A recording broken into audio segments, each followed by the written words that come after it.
வணக்கம். வணக்கம். உட்காருங்க. நமஸ்காரம் பண்ணிக்குங்க. சுக்லாம் பரதரம் விஷ்ணும் சசிவர்ணம் சதுர்புஜம் பிரசன்னவதனம் தியாயேத் சர்வவிக்னோபசாந்தயே மகாகணாதிபதயே நமः. ஓம் விநாயகாய நமः. ஓம் விக்னராஜாய நமः. ஓம் கௌரிபுத்திராய நமः. ஓம் கணேஸ்வராய நமः. ஓம் ஸ்கந்தாக்ரதாய நமः. ஓம் அவ்யயாய நமः.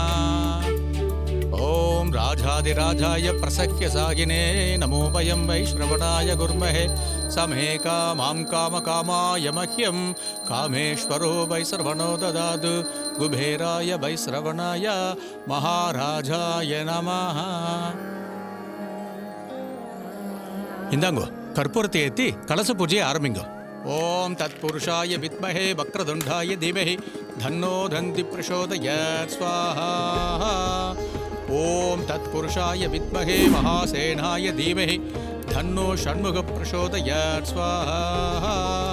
ஓம் தத் புருஷாய வித்மஹே மகாதேவாய தீமஹி தன்னோ ருத்ர பிரசோதயாத் ஸ்வாஹா.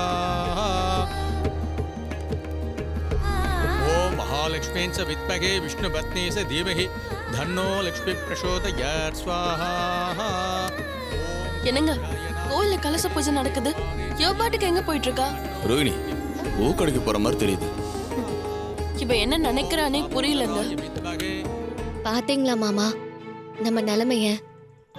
நீங்க என் புருஷன் தானே இந்த ஊருக்கே தெரியும். ஆனா நான் உங்க கையால பூ வச்சுக்கிறதுக்கு மட்டும் நம்ம 2 பேரும் யாருக்கும் தெரியாம இங்க வந்து நிக்க வேண்டியதா இருக்கு. இன்னும் கொஞ்ச நாள் பொறுத்துக்கோ. இந்த கோயில் விஷயம் எல்லாம் நல்லபடியா முடியட்டும். எல்லாம் தானா சரியாயிடும். அந்த நாளுக்காக தான் மாமா நானும் காத்துட்டு இருக்கேன். இந்த கும்பாபிஷேகம் நல்லபடியா முடியணும். அதுக்கப்புறம் நீங்களும் நானும் எல்லாரும் முன்னாடியும் சந்தோஷமா வாழணும் மாமா. அதுதான் என்னோட ஆசையே.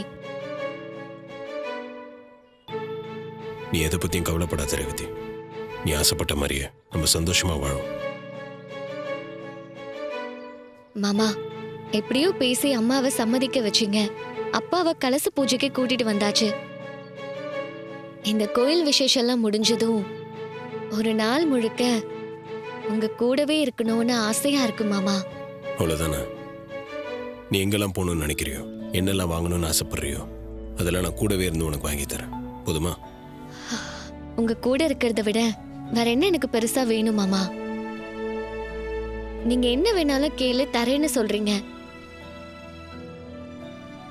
ஆனா எனக்கு நீங்க மட்டும்தான் மாமா வேணும். எனக்கு உங்க பக்கத்திலே இருக்கணும். எனக்கு உங்க மடியில படுத்து விடிய விடிய கதை பேசணும். அதுதான் என்னோட ஆசை மாமா. கண்டிப்பா நடக்கும் ரேவதி. இந்த கலச பூஜை நல்லபடியா முடியட்டும். அதுக்கப்புறம் ஒரு நாள் ஃபுல்லா நான் உன் கூடவே இருக்கேன். நம்ம 2 பேருக்கு நடுவில் யாரும் வரமாட்டாங்க. பாதிலே இந்த கலச பூஜை நிக்கும். காத்தி சொன்ன வாக்க காப்பாத்த முடியாம தலை குனிஞ்சு நிப்பான். நீங்க பாருங்க. சந்திரா, நீ சொன்ன பிளான் படி எல்லாம் பக்காவா நடந்துருச்சு. நீ சொல்றது நடக்க வாய்ப்பு இருக்கு. கண்டிப்பா நான் சொன்னது நடக்கும். என்ன நம்புங்க. உன்னை எப்படி நான் நம்பாம இருப்பேன்?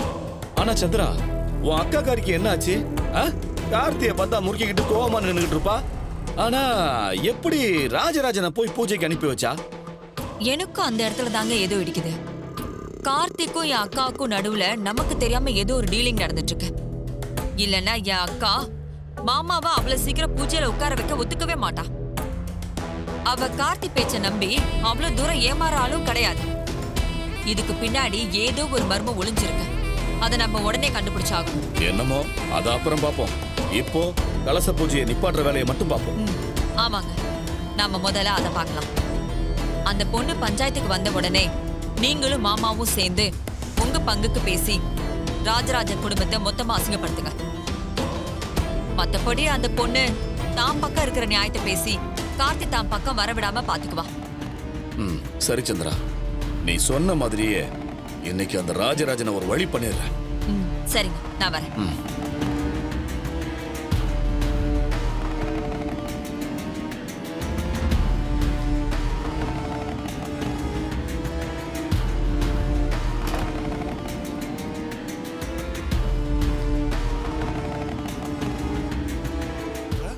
அவர் ஊருக்கு வேணா பெரிய மனுஷனா இருக்கலாம், ஆனா அவர் என்ன கல்யாணம் பண்ணிக்கிறேன்னு சொல்லி 6 மாசமா என் கூட குடும்பம் நடத்திட்டு இப்ப என்னை ஏமாத்திட்டு இங்க வந்து உட்காந்துருக்காரு.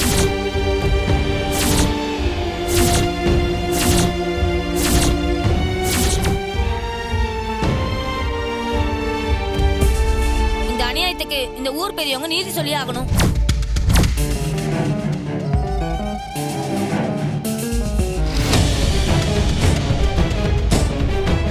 ஏய், என் அப்பாவை பத்தி ஏதாவது சொன்ன அவ்வளவுதான். என் அப்பா நீ சொல்ற மாதிரி ஆள் கிடையாது. அவனே, இது நம்ம சந்திரா அனுப்பின ஆள் தானே? ஆமா சித்தப்பா, இந்த கலச பூஜையை நம்ம கையில் எடுத்துக்க நமக்கு கிடைச்ச கடைசி சான்ஸ். நீங்க அடிச்சு விளையாடுங்க. சொல்லிட்டு இல்ல அவனே, இப்ப பாரு சித்தப்பா எப்படி பேசுறேன்னு. ஏமா, யாரை பத்தி என்ன வார்த்தை சொல்ற?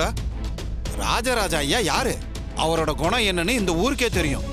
4 பொண்ணுங்களை பெத்து வளர்த்து ஆளாக்குன ஒரு குடும்பஸ்த மேல வந்து எந்த ஒரு ஆதாரமும் இல்லாம இப்படி ஒரு கேவலமான பழிய சொல்றது கொஞ்சம் கூட அடுக்காதுமா.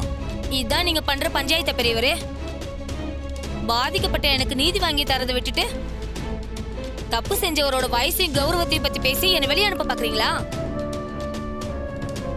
இத்தனை பேருக்கு முன்னாடி ஒரு பொண்ணு நிக்கிறேனே, என் மேல கொஞ்சம் கூட உங்களுக்கு இறக்கமே இல்லையா? நான் தான் சொல்றேன்ல, நான் காசு வேணும்னு கேட்டப்ப அவர் தான் இந்த நகையை என்கிட்ட கொடுத்தாரு. என்ன நம்புங்க.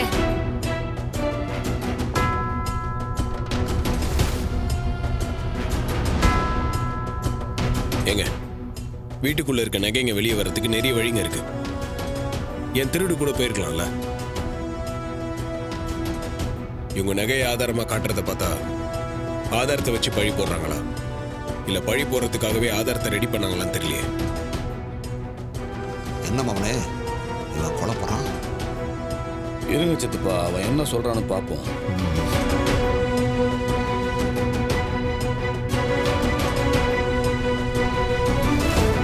கார்த்தி தம்பி சொல்றதுதான் சரி. நீ சுமத்துனது சாதாரண குற்றச்சாட்டு இல்லம்மா, ஒருத்தரோட கௌரவ பிரச்சனை. இந்த ஒரு நகையை மட்டும் கையில வச்சுட்டு நீங்க சொல்ற கதையெல்லாம் நாங்க பஞ்சாயத்துல ஏத்துக்க முடியாது. வேற ஆதாரம் இருந்தா காட்டுமா. சரி, ஒரு புருஷனுக்கும் பொண்டாட்டிக்கு மட்டுமே தெரிஞ்ச ரகசியத்தை நான் சொல்றேன். அவரோட வலது கால் தொடையில பெரிய மச்சம் இருக்கு.